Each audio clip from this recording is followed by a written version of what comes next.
In view here inside Fish Famous John's Pass at Hubbard's Marina. Looking forward to another great day out here on the water, having a beautiful opportunity to catch plenty of fish, go out to the island, see some shells, catch some beautiful views of our local wildlife, and enjoy a great day of fun in the sun. So hopefully you guys are ready too. Happy Friday, y'all.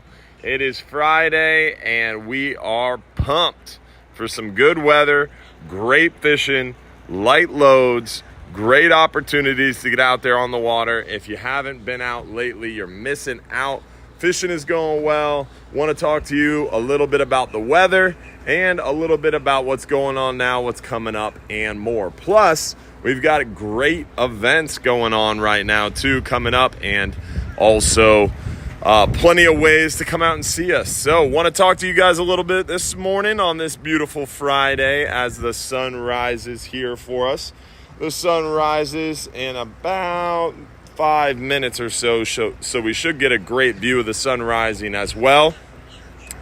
As far as what's going on now, we are pumped. There's lots of great opportunities to get out there on the water, lots of trips to do, and super light loads right now. Not a lot of people around, so that means you get more one-on-one time with the captains and crew, plenty of elbow room, and plenty of ways to get out there on the water. Whether you're going shelling at Egmont Key or Shell Key, going dolphin touring, one of our sunset cruises with free beer and wine, or on one of our deep sea fishing adventures, it doesn't matter.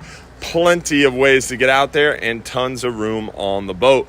Plus, on top of that, weather is getting nice, real nice. We've got our first cool front. I'm not going to call it a cold front. We're going to call it a cool front.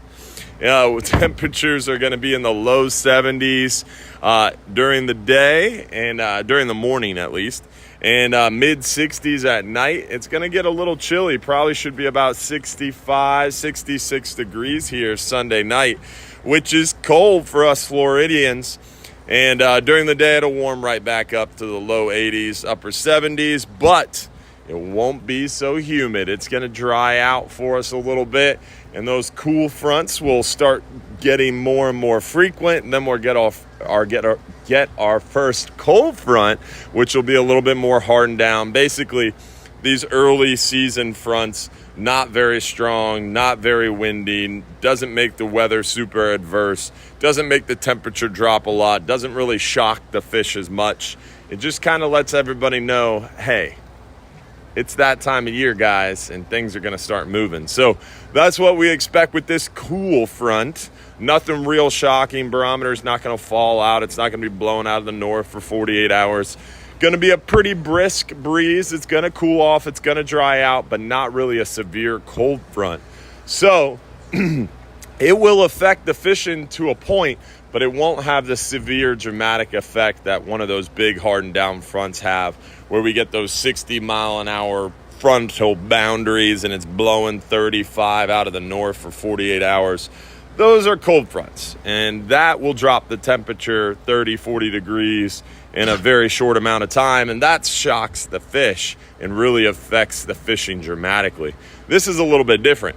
So, long story short, we're expecting a little bit of an effect on our fishery with this approaching cool front. And basically what's going to happen is those fish are going to get excited today. Today, tomorrow, fishing should be really, really good. And then that front will come through Saturday night into Sunday. And then behind that front, those fish will be pretty excited too. So near shore, the bite should be good, probably Monday-ish, Monday, Tuesday. Offshore, I would imagine by probably Monday morning, we should start seeing a really good bite of fish because it's a pretty weak front and they're going to get excited knowing it's that time of year. So looking forward to some great opportunities on the weekend, 39-hour fishing ahead of the front. The Sunday, 39-hour fishing right behind the front. Super light loads on both The Friday 39-hour that leaves tonight, it's only got 34 people on it. Sunday's 39-hour only has like 22 people on it, so super light load there. We've got a 12-hour night snapper trip tonight with the super light load, like just 25 or so people. So some really good trips. The 12-hour night's a great way to go out and get some mangrove snapper, some lanes, and some more. And, of course, plenty of ways to get the gag grouper on that 39-hour trip. We've got added 12-hour extreme trips. We've added 39-hour trips. The gag grouper are closing early on October 19th, but we've got lots of ways to catch them before they close. Speaking of that, this week has been a crazy busy week. If you've called, emailed, or texted me and I have not responded, that's why. I've got like 1,700 emails to respond to and probably just as many text messages and calls. Unfortunately, Monday we had an all-day Reef Fish Advisory Panel meeting. And then Wednesday and Thursday we had an FWC meeting over there on the East Coast.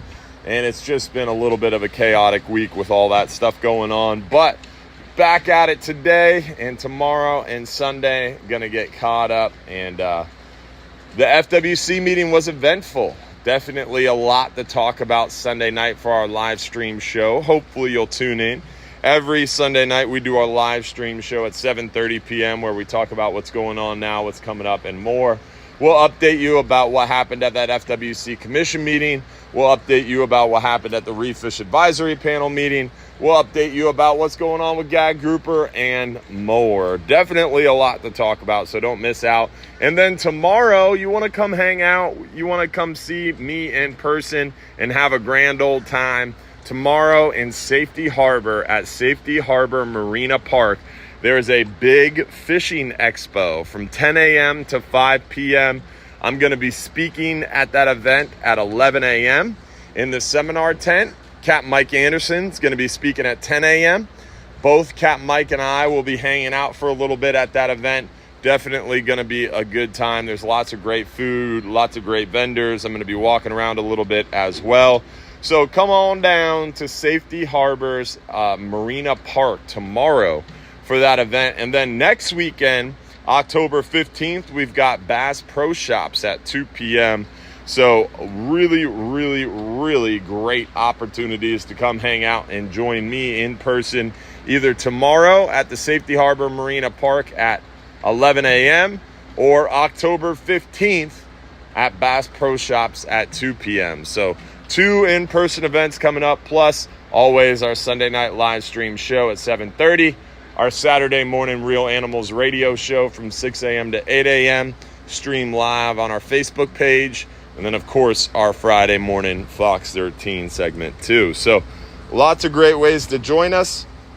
Hopefully, you'll get a chance to come see us here inside John's Pass for some of this fishing fun.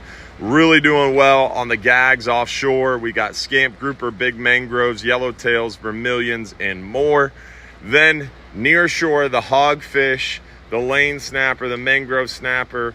Inshore, we're seeing a lot of those redfish. The sheep's head bite's getting really good for us. Seeing a lot of mangrove snapper around still too. The snook are still dwindling around the pass.